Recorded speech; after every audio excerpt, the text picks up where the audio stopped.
На встречу с президентом Садыром Джапаровым собрались соотечественники, проживающие в разных уголках Турции. Одна из них – кыргызстанка, специально приехавшая из города Измир. У нее проблемы со здоровьем, тяжело дышать и говорить. Женщина нуждается в срочной операции на легких. Ей в Турции помогает сестра. Они обратились за помощью к президенту Садыру Джапарову. ID-картым срок өтүп кеткен 2019 жылы. Бир балам бар Кыргызстанда, 16 жашында. ID-карт алыш керек, паспорт алганга. Мамасында бир нерсе керек дейт. ID-карттын срогу өтүп кетиптир деп бербей атышат. Биринчиден. Экинчиден, бул жакта туруп Кыргызстандан бияктын докторлордун рапорун, справкалары менен Кыргызстанга кандайдыр бир түрдө перевод кылдырып, жөнөтүп, бир пенсияга жазылсам, кандай жардам бере аласыздар, ошону айтат элем. Документине толук жардам бергиле. Руслан, өзүң көзөмөлгө алып туруп. Глава государства на встрече подробно рассказал о ходе своего официального визита. Он сообщил соотечественникам о некоторых реформах и преобразованиях, которые проводятся в стране. В частности, о реформе системы государственного управления и новой редакции Конституции.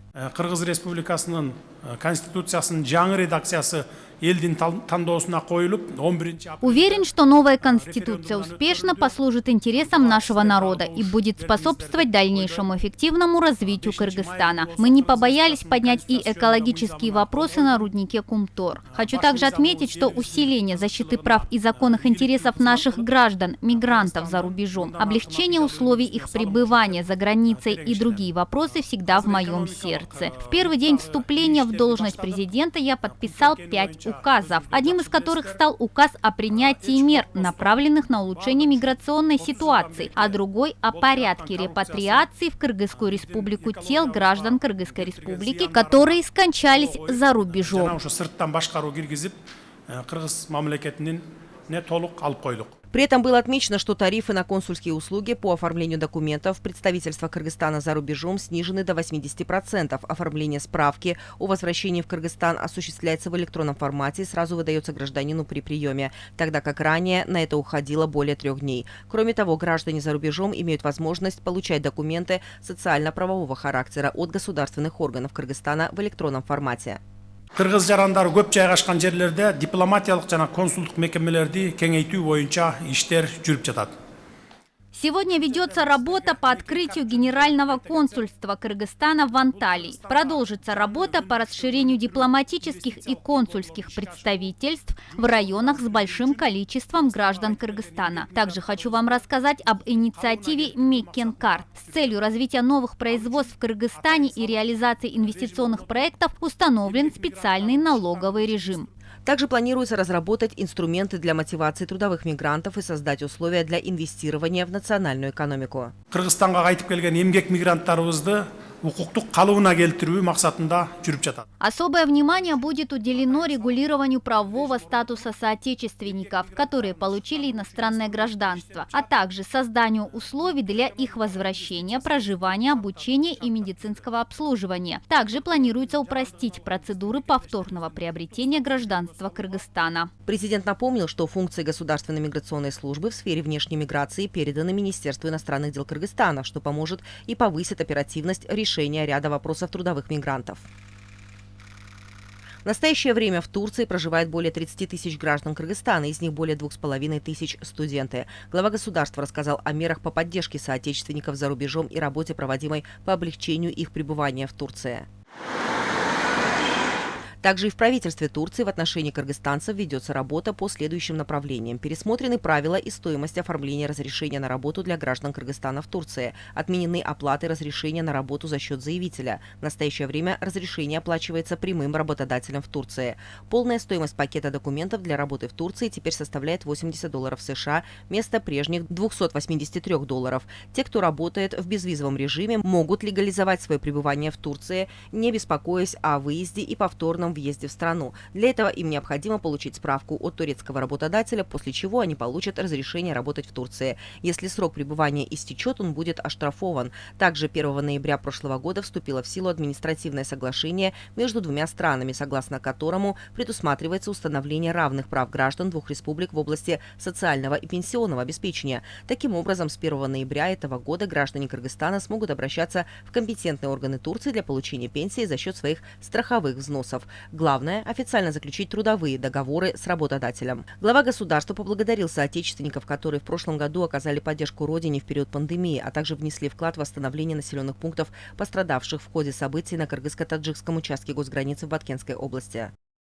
Урматтуу мекендештер, Кыргызстан укуктук мамлекет, бизге тынчтык керек.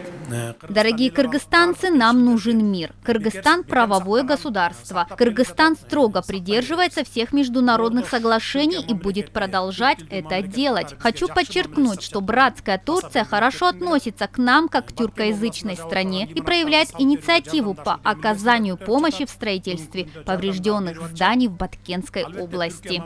Президенти урматтуу Режеп Тайип Эрдоган мырзага терең ыраазычылыгыбызды билдирип кетебиз. Садыр Джапаров подчеркнул, что в ближайшие годы будут приняты посильные меры по обеспечению поступательного социально-экономического развития страны в различных отраслях, в том числе по созданию благоприятных условий для трудовой деятельности на родине. Далее встреча продолжилась в формате «Вопрос-ответ». Соотечественники подчеркнули, что с большим нетерпением ждали встречи с президентом. Они выразили благодарность за открытую беседу и предоставленную возможность задать вопросы лично главе государства. Соотечественники интересовались вопросами миграционной политики, трудоустройства, упрощения визового режима, гражданства, медицинских услуг, предоставления квот для лечения кыргызстанцев. Также были заданы вопросы личного характера и не только. Вместе с тем для них были важны подробности положения дел в Баткенской области, вопрос придания региону особого статуса, решения инфраструктурных вопросов.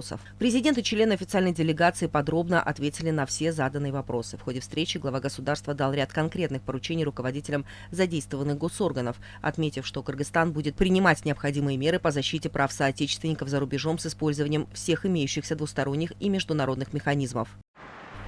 Тем временем мигранты из Кыргызстана в России поблагодарили руководство страны за оказанную им поддержку. Теперь услуги по оформлению документов стали доступны. Такая возможность у всех наших соотечественников появилась благодаря указу президента по поддержке мигрантов. Мы работаем в городе Надым. Город находится далеко от центра. Раньше получение срочных документов всегда доставляло нам лишние хлопоты. Для этого нужно было ехать в Екатеринбург. Это трата времени, лишние расходы на дорогу. В этом году недалеко от нашего города открылось консульство Кыргызстана. Теперь вопросы с документами решаем там. Спасибо государству за такую поддержку.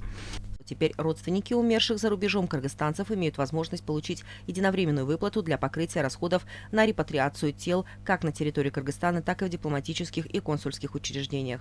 Особенно помощь для наших соотечественников, которые оказываются в трудную ситуацию при перевозке своих близких, умерших тел. И она учитывается не единой компенсацией, а страной пребывания и дальностью, так скажем, перевозки, да? И она как бы в сумме идет от $300 до $18 тысяч, да? Председатель правления региональной общественной организации Мекиним Алатой Джамиля Бегиева положительно оценивает новшества по поддержке мигрантов. По ее словам, все мероприятия в рамках президентского указа улучшат миграционную ситуацию.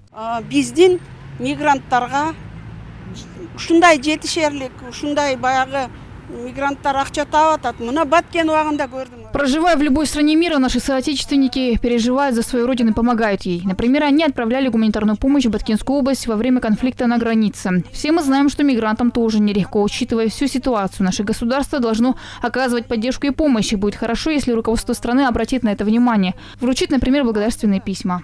По словам экспертов, руководство страны прилагает усилия для того, чтобы создать благоприятные социально-экономические условия для наших граждан. Так, в ходе рабочего визита президента в Турцию была достигнута договоренность о безвизовом режиме. Теперь кыргызстанцы, работающие в Турции, могут легализовать свое пребывание и не беспокоиться о выезде и повторном въезде в эту страну.